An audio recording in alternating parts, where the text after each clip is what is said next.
Welcome to the Introverted Influencer Podcast. I'm your host, Erica Van Slyke. My soul's mission on this planet is to help fellow introverts grow their online influence in a state of feminine flow and ease. While battling the woes of depression, anxiety, and even mom guilt, I've somehow managed to build a six-figure blog without the use of social media and without sacrificing my mental health. If I can do it, you can fucking too.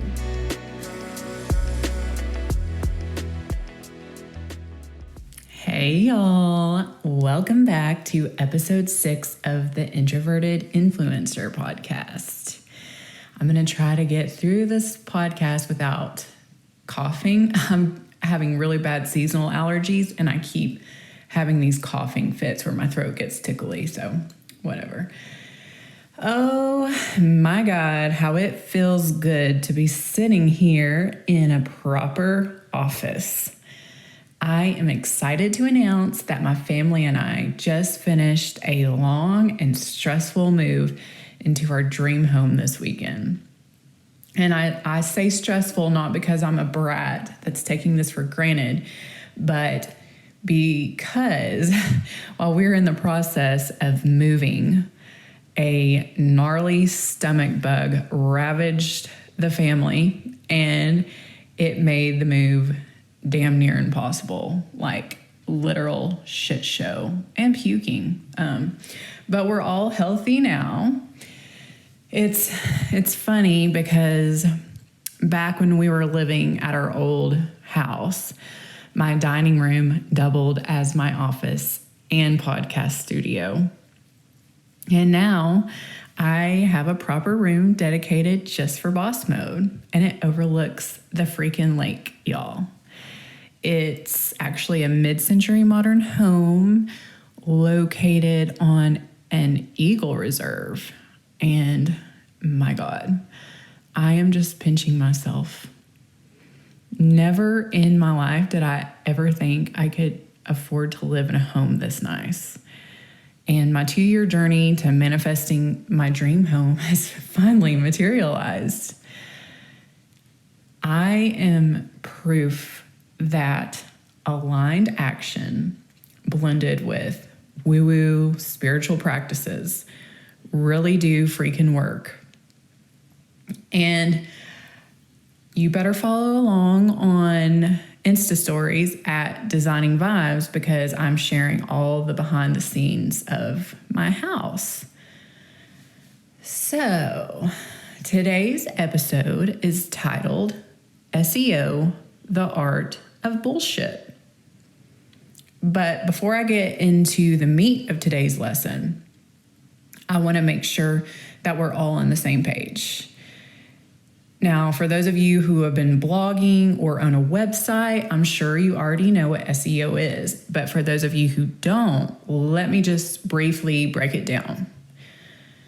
So, SEO stands for Search Engine Optimization.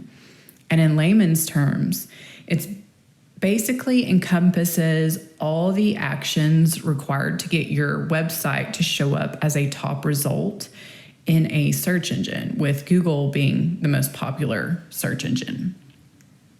And in fact, Google is responsible for about 55% of my blog's total monthly traffic, aka eyeballs on my website.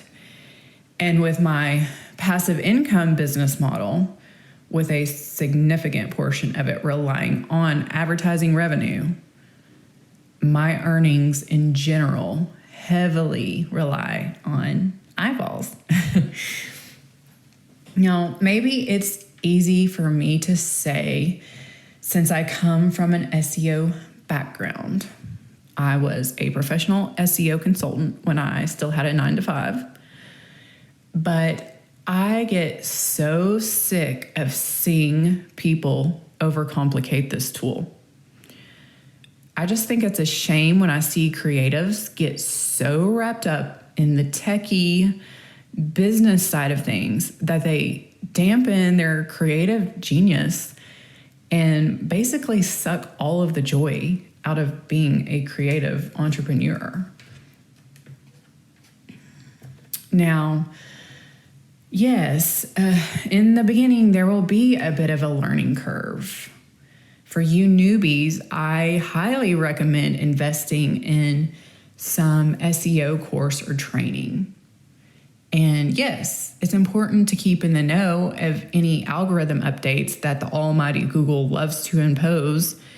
But I promise you that it's really not as hard or as techy as it sounds. At the end of the day, search engines really just want to see your website or blog produce original and helpful content on a consistent basis. Your content should be engaging enough too, so that people don't abruptly bounce from your website, because Google does take note of this with their bounce rate metric.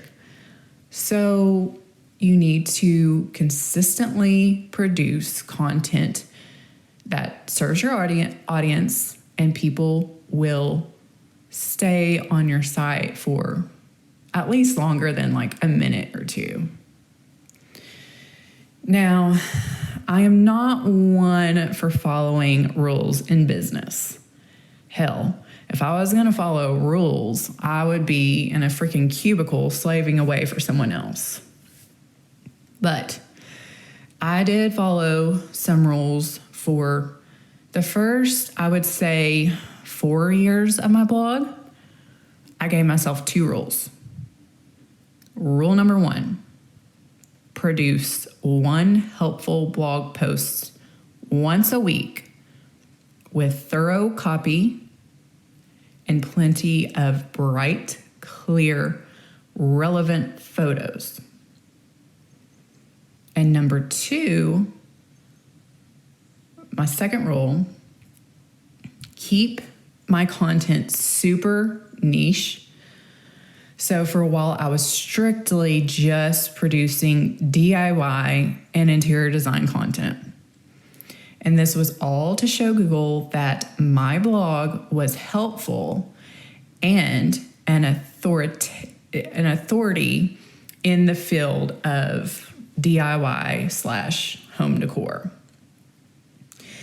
Now that I've established myself, I've been in the blogging game for, it'll be 7 years in October. So now that I've established myself as an authority in the DIY realm, I will occasionally post lifestyle content on my blog, just basically to keep things interesting for me, because I get bored fast. But still, I would say that 80% of my blog posts relate to my initial niche.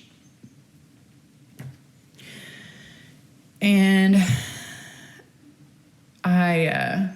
the title of this episode came, I was just thinking about the SEO industry in general. And you know how there's so much distrust in like the automotive repair industry? That example comes to mind because my husband manages a body shop, and he is always complaining to me about how rude people are, and they just automatically come to him with like this distrust, like he's trying to screw them over.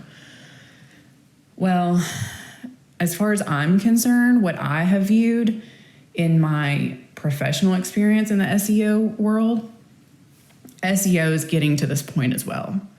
And so that's why I'm calling this episode SEO, the Art of Bullshit. Because so many of these big SEO firms are full of it.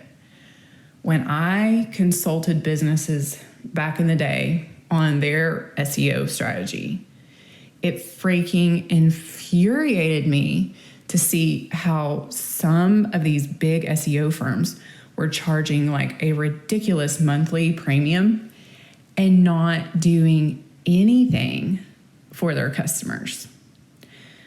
But the problem is they spoke to their clients in such technical terms, that the poor business owners, they didn't understand. They were just trying to get along with their day. And all of this SEO jargon was way over their head. So they were being taken advantage of. And I saw this firsthand when I was an honest SEO professional. I wasn't one of those black hat people. But all of this to say, stop fucking overcomplicating everything. Be consistent, be original, serve your audience to the best of your ability. Have a basic marketing strategy. Yes, you need to notify people of what you do, whether you prefer Pinterest or Instagram or SEO. But as long as you engage and stay consistent in these basic actions and principles, the rest will fall into place. I promise. Stressing yourself out is not a sustainable business model. Trust me. Let it be easy. Okay, that is enough of my ranting for this week, and I'm glad I didn't break out into a coughing fit. I really hope that you found this episode helpful.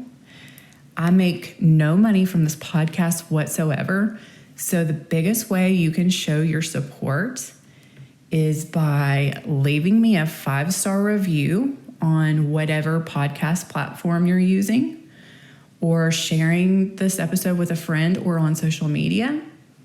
Or you can simply screenshot this episode right now on your phone and then tag me on Insta stories at Designing Vibes. And that is it. I hope you have a great week. I'm sending you my love.